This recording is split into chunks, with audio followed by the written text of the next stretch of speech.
All right, guys, we are back today and we are taking a look at one of my favorite things. I love this. It's called the Homestead Act, and it plays a pivotal and absolutely vital role in the settlement of the West. What we're going to see is that in an effort to settle the West, in order to make it profitable, in order to make it productive, right? We've got all this land, all this great soil, farming opportunities. It's a way to kind of bleed off some of the pressure of overcrowding in the East, but we've got to figure out how to get people out there. We got to figure out how to move people. So what we'll see is that Abraham Lincoln is going to sign this piece of legislation. It's called the Homestead Act of 1862. He signs this incredible thing right in the midst of the Civil War. He's still governing.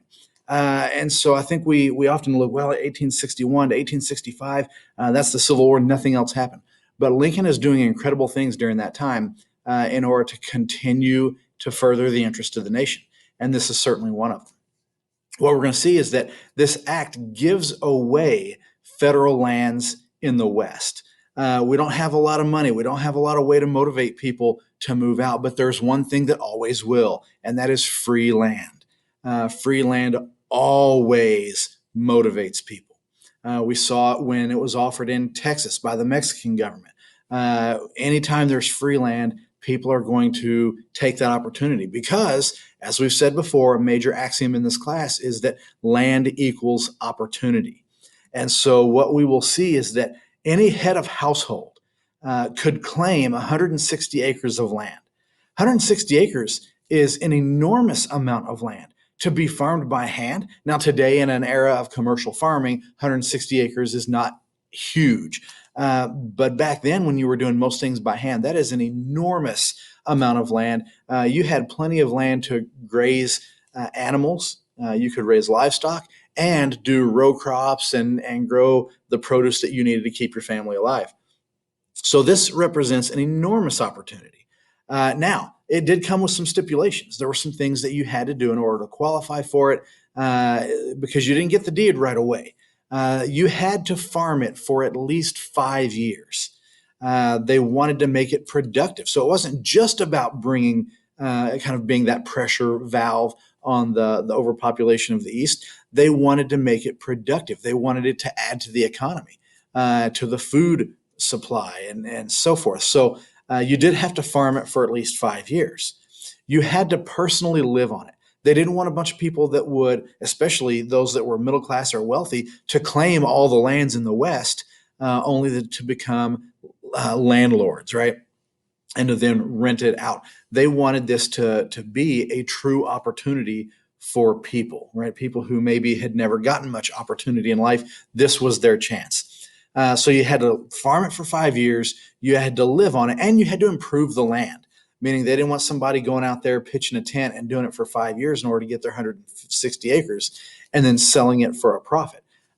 You had to build a home, you had to build a farm, you were supposed to construct fences. And now it was loose in terms of what improvements meant, but it was pretty clear that you were to build a more permanent home on that location, something that they hope is going to cause people to thrive and really seize the economic opportunity and to then stay there after that 5 years is up. So that's what you had to do.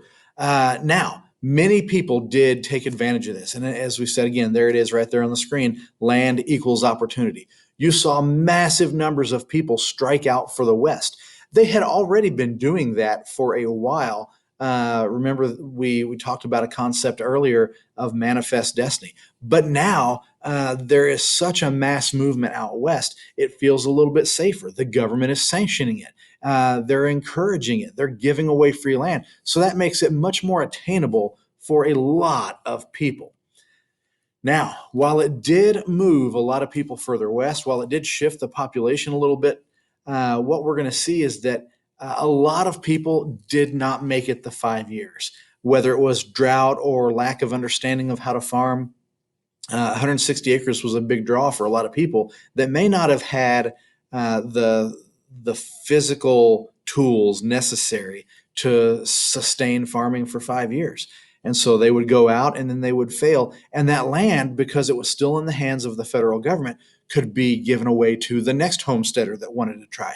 This thing started in 1862, but it lasted for a long, long time. Now, what we will see is that a lot of the land does wind up in the hands of railroad companies, mining companies, speculators. That wasn't necessarily the goal, but there were enough loopholes and enough things of that nature that they were able to take advantage of it too and wound up with large amounts of land. Now, whether you're a farmer or a miner or a railroad company, all of those things play a part in strengthening our economy and adding to our infrastructure and so forth. So, in the end, while it didn't always help the ones that it was intended to, that was kind of lower class Americans who were seeking opportunity. It helped enough of those and bolstered the economy through railroads and mining and so forth. It created a lot of jobs. It did move people further west. So, in the end, I think it probably was a success. Maybe not exactly the success that they envisioned, but a success nonetheless. So, it did accelerate the settlement of the West. It has a lot of other effects as well. Watch some of my further videos to find out how this played a larger role. But appreciate everybody watching. Oh, by the way, I forgot about this. This thing lasted so long. We continued to move further west and give land grants that were further west in different areas. This was signed in 1862, but the very last land grant was actually given out in 1988. So it's interesting that in my lifetime, you could still have claimed free land in parts of the United States. So anyway, this was a very, very big deal. Hope you guys enjoyed. I appreciate you watching. As always, make sure that you subscribe if you haven't done so already. Leave any comments. I'd love to hear from you. This is a fun topic. And I will catch you guys later. Thanks.